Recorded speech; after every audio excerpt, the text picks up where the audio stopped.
dogs. Yeah, you see it, baby. You see it. Rockets in 7. What I tell you. Anyways, check us out. Game 7 Sunday. Let's get into this, man. UFC Iowa. Had a pretty good card last week over there in Kansas City. The whole main card was a freaking banger besides that little sleeper in Michel Pereira and Abusa Magomedov. Anyways, let's go ahead and get into this. The first fight on this main card, we got Jeremy Stephens versus Mason Jones. You're not going to want to miss this one. Jeremy Stephens is making his UFC return. He was in the UFC back in the day, fought all the big names, talking about Cowboy Cerrone, Frankie Edgar, Max Holloway. Anybody in the featherweight division back in the day you can think of, I'm pretty sure Jeremy Stephens fought him. I know he did PFL. I think he did a little boxing. I think he did a little bare knuckle too. I want to say it's been about 6 years. Anyways, been about 6 years for Jeremy Stephens doing his own little thing out there. And then he's taking on the guy Mason Jones. Mason Jones in the UFC a while back. I remember because he fought David Onama. It was a freaking crazy fight. Both dudes are hurting each other. The grappling exchanges were crazy. And Mason Jones actually ended up winning that fight. Yeah, he left the UFC. He's been on a pretty good little run over there in the regional scene. Man, this is gonna be a fight. It's gonna be a fight right here. Jeremy Stephens, he's gonna have to keep his composure. But Mason Jones too. Mason Jones, I don't know. He's a good fighter. He has good wrestling, but he just likes to throw it out. He likes to get in. He likes to get up in there. But that could be very dangerous with a guy like Jeremy Stephens. With that, hey, why not? Like old time's sakes, baby. Give me the hardest hitting man in the featherweight division. Wait, not in the featherweight division no more. Give me Jeremy Little Heathen Stephens. Next fight up, we got Cameron Smotherman. You know, smother him up. Cameron Smotherman versus Serhi Cedi. Cameron Smotherman versus Serhi Cedi. Cameron Smotherman made his UFC debut probably, I think it was last year, late last year. He made his UFC debut against Jake Hadley. He was on a contender series probably about 3 years ago. I know he got KO'd pretty fast, so then he had to go back to Fury FC, work his way up. You already know, Houston boy. And then on the other side, we got Serhi Cedi. Hey, this dude comes to fight. He has good wrestling. He's long. I know he fought that same dude, Ramon Tavares. He beat him in the contender series, but then had to fight him again and lost to him. It's just some crazy stuff. Man, this is going to be a good fight right here. And actually, go ahead and give me Cameron Smotherman for my big dog pick of the week. Cameron Smotherman is going to have to stay on the outside, use his stay on bop, you know what I'm saying? And then just try to stop them takedowns. Serhi Cedi, he's going to make this a dog fight. Cameron Smotherman is going to have to stay in there. Hopefully, I don't know if he has a chin problem or whatever, but hopefully he don't get caught. And hopefully he's able to piece CD up and get this dub. Give me Cameron Smotherman. Third fight, we got a banger of a fight in the bantamweight division. We got some prospects. I call them prospects. Montel Jackson, he's been in the UFC since about 2018, but still his level of competition hasn't really been like that big. And he's always taking breaks between fights. I want to say he fights like one time a year.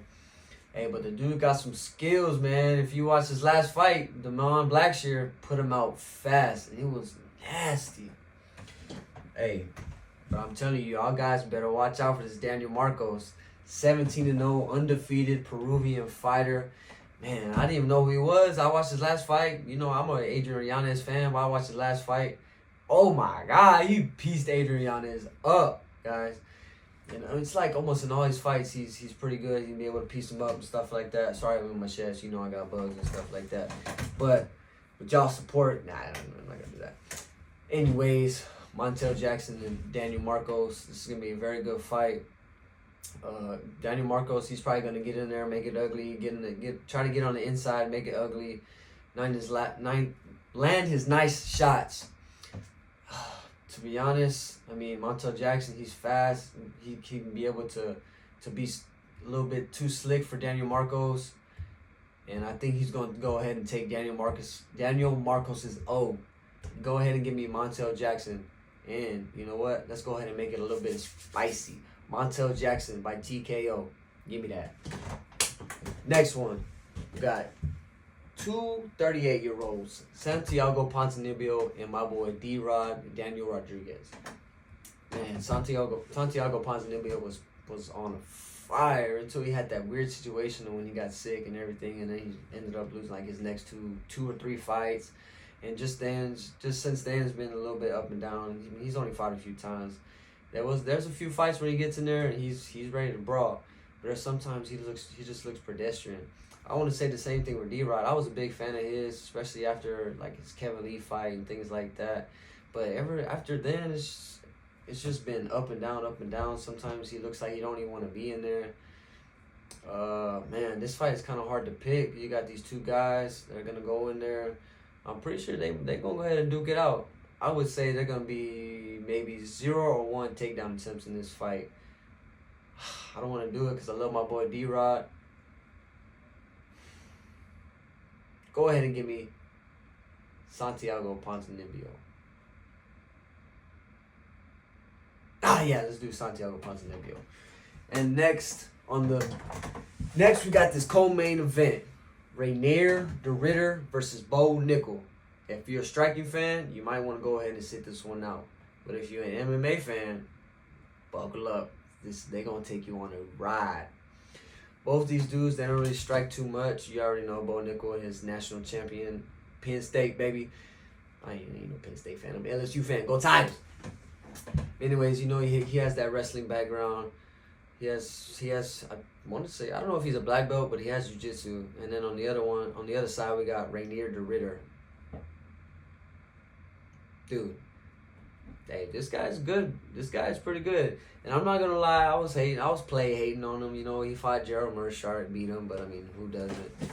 And then I was like, hey, he got my boy Kevin Holland next. Hey, Kevin Holland gonna take him out of there and fraud check him. Nope, easy work, Kevin Holland. Come on, man. I love you, my boy Trailblazer, but you gotta, man. Anyways, let's get back to the fight. Reinier de Ridder versus Bo Nickel. Man, this is gonna be a close fight. I can't even really pick on who's gonna win. This is gonna be a close fight. Some pretty, hey, I'm telling y'all gonna want to watch this. These grappling exchanges are going to be amazing. Hey, but you never know. Sometimes when these two grapplers, they come together and people expect them to grapple, and they don't. They go ahead and duke it out. And y'all gotta watch out for Bo Nickel. You already know his mama the boxing coach. And hey, Gerald Mearshart, he hit Reinier de Ridder with some pretty good shots. So, listen to me very closely. Listen to me. Bo Nickel by TKO. I might be on the cliff, and y'all might be like, this dude don't know nothing. But if it hits, y'all gonna say, thank you. Now, we get to the main event of the night. We got that boy Corey Sandhagen taking on Davison Figgy. Can't you see? Figueiredo. This right here is going to be a very good fight. If Montel Jackson and Daniel Marcos doesn't put on fireworks, I guarantee you this one will be fight of the night. Davison Figueiredo versus Joseph Benavidez. And when I tell you, this guy put some fear into my heart. The way he pieced him up and choked him out like that, bro, that was nasty. And from then, I was a Davison Figueiredo fan until, you know, he had to fight that boy Brandon Moreno, and I ain't gonna go against Moreno, baby. Then on the other hand, you got Corey Sandhagen. Man, this dude's a beast. Man, I want to say this is around the same time when he caught Frankie Edgar with that flying knee. You know, he got all excited talking about. And then he was like, oh, dang, Frankie Edgar's not getting up. What should I do? But then he got like, was it before? I know he got choked out by Aljo. But, man, Corey Sandhagen is the cream of the crop over there in the bantamweight division. He only lost to guys like TJ Dillashaw, Aljamain Sterling. Other than that, the dude's pretty good. He just lost to Umar. But, I mean, Umar might be next champ. Who knows?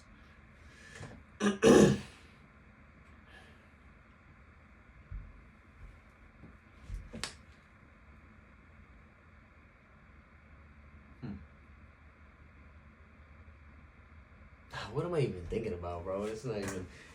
Corey Sandhagen is about to piece Deiveson Figueroa up. He's gonna come in there the bigger man, and you know he's been using his wrestling lately. He's gonna probably want to take him down, beat him up a little bit. Man, Figue's a tough guy, so I don't really see Corey getting him out of there. But go ahead and give me, for the at least to win, go ahead and give me Corey Sandhagen. And then just a few little things that I want to touch up on. I don't know if y'all seen, but that dude Sam Alvey over there, Smiling Sam, over there putting dudes to sleep in karate combat, bro. Like, what is going on? And then I seen a thing today. I don't know if it's true, because you know Ilia, he's always talking. But he said, I hope to put on a very good performance for y'all June 21st. International Fight Week.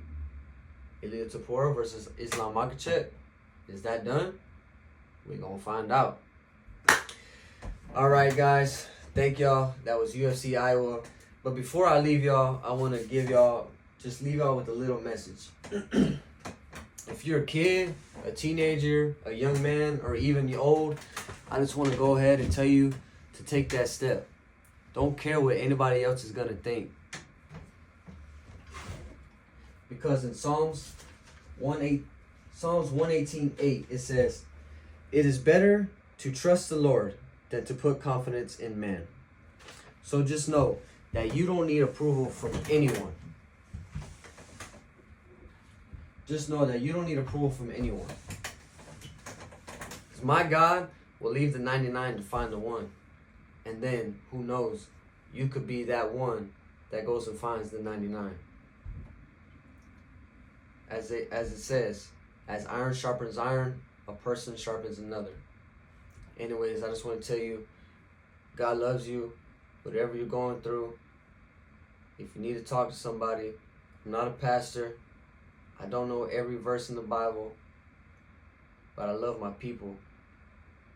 Anyways, amen. Peace.